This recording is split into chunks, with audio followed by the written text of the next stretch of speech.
കാണിക്കുന്നത് തേങ്ങ ചിരണ്ടാൻ എളുപ്പ വഴിയാണ്. ഈ തേങ്ങ നമ്മൾ പൊട്ടിച്ച് എടുക്കണം. ഇതുപോലെ കഷ്ണങ്ങളാക്കി പൊട്ടിച്ച് അതിൻ്റെ ഇത് അടത്തിയെടുക്കണം. അടത്തിയെടുത്ത് കഴിഞ്ഞ് നമ്മളത് ചെറുതായിട്ട് അരിഞ്ഞെടുക്കണം. കണ്ടോ?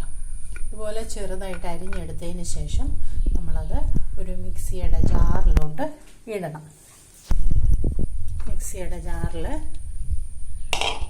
അത് നമ്മൾക്കിങ്ങനെ ഇടാം. ഇങ്ങനെ ഇട്ടിട്ട് അതൊന്ന് അടിച്ചെടുക്കാം. ഇട്ടതിന് ശേഷം നമുക്കതൊന്ന് അടിച്ചെടുക്കാം.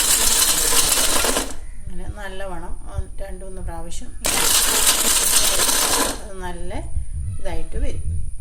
തുറന്ന് നോക്കി കഴിയുമ്പോൾ നമുക്ക് അത് എന്നിട്ട് നമുക്കതെടുത്ത് ഇതുപോലൊരു കണ്ടെയ്നറിനകത്ത് നിറച്ച് നമുക്ക് ഇങ്ങനെ അടച്ച് ഫ്രീസറിൻ്റെ ഉള്ളിൽ വയ്ക്കണം. എത്ര ദിവസം വേണമെങ്കിലും അത് കേടുകൂടാതെ ഇരുന്നു.